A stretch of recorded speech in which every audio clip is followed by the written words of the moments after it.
Infocel, tecnología de la información para la toma de decisiones.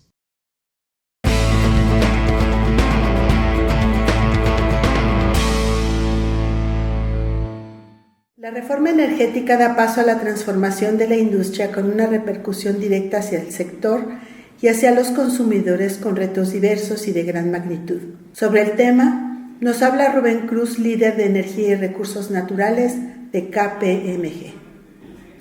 ¿Qué podemos esperar los mexicanos con la implementación paulatina de las diversas estrategias contempladas en la reforma energética, específicamente con los precios de la gasolina? Primero, el próximo año ya puede haber importaciones de gasolina, entonces ya se podrá importar gasolina del extranjero, aunque el precio de venta estará controlado. Entonces el precio de venta seguirá siendo el que determinen las autoridades. Pero en el siguiente año lo que veremos es un cambio de banderas o de abanderamiento de las estaciones de servicio o nuevas cadenas de estaciones de servicio. Y entonces allí habrá marcas que están en otros países y que todavía no están presentes en México. Y finalmente en el 2017 tendremos libre mercado en los precios de las gasolinas y ahí sí que veremos una disminución si los precios continúan bajos o un incremento si los precios del petróleo se van hacia arriba.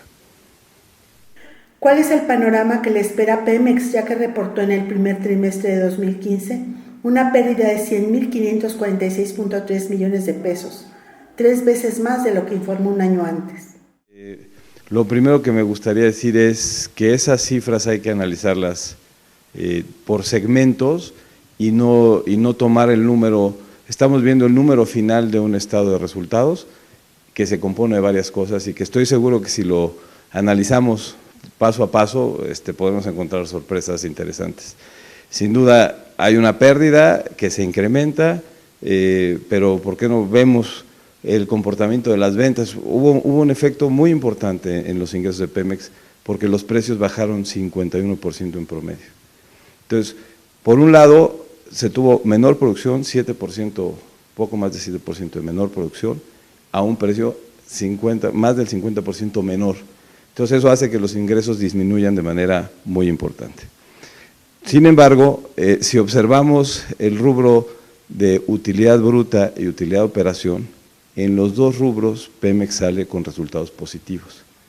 Hay pocas empresas en México que si tienen que experimentar una caída de ingresos por la pérdida de precio de sus productos del 50%, hay muy pocas empresas en México que podrían reportar utilidades. Yo casi me atrevería a decir que ninguna empresa en México reportaría utilidades ante una medida como esta, ¿no? Una sacudida del mercado como esta. Pemex, por los costos tan bajos de explotación que tiene, es capaz de todavía reportar utilidades cercanas a los 50,000 millones de pesos. 50,000 millones de pesos, correcto. Y si se considera la depresión y la amortización, el flujo operativo es cercano a 120,000 millones de pesos. Entonces, más allá de que sí hay una pérdida al final del estado de resultados, a nivel operativo es un negocio que tiene utilidades. Entonces, habría que revisar qué nos falta y son dos factores fundamentales. Uno es el servicio de la deuda, el pago de intereses, que es cercano a los 5,000 millones de pesos, y lo más importante es el pago de impuestos que no es proporcional a la utilidad antes de impuestos. El pago de impuestos para Pemex en este periodo fue cercano a los 100,000 millones de pesos. Entonces, alguien que tuvo una utilidad de operación de 48,000 millones de pesos, que pagó 15,000 millones de pesos de intereses, no puede pagar 100,000 millones de pesos de impuestos. No es proporcional. Eso no le pasa a las empresas que no son Pemex, y eso es lo que habría que revisar.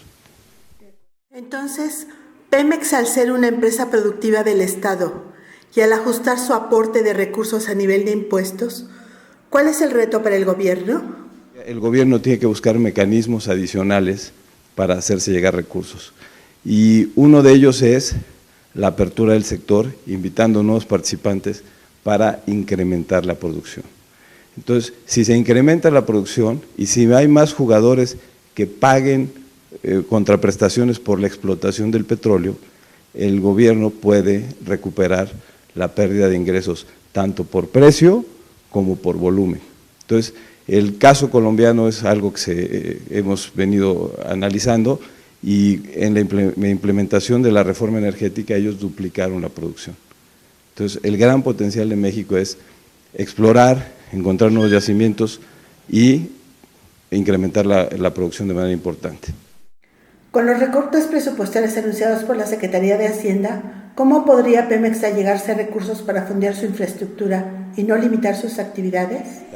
Siendo ya empresas productivas del Estado, si los accionistas de la empresa limitan la cantidad de recursos que se ponen para un proyecto, pues la obligación del Consejo de Administración de quien opera estas empresas es encontrar los mecanismos que permitan hacerse llegar de recursos para de todas maneras poder cumplir el plan estratégico de la compañía. Hay un exceso de liquidez en el mercado de las fibras que podrían con mucho apetito hacer muy buenas ofertas sobre el patrimonio inmobiliario de estas empresas y darles dinero fresco a cambio de contratos de arrendamiento a largo plazo. Y con ese dinero pueden fondear la expansión y la inversión que les están recortando por el lado presupuestal.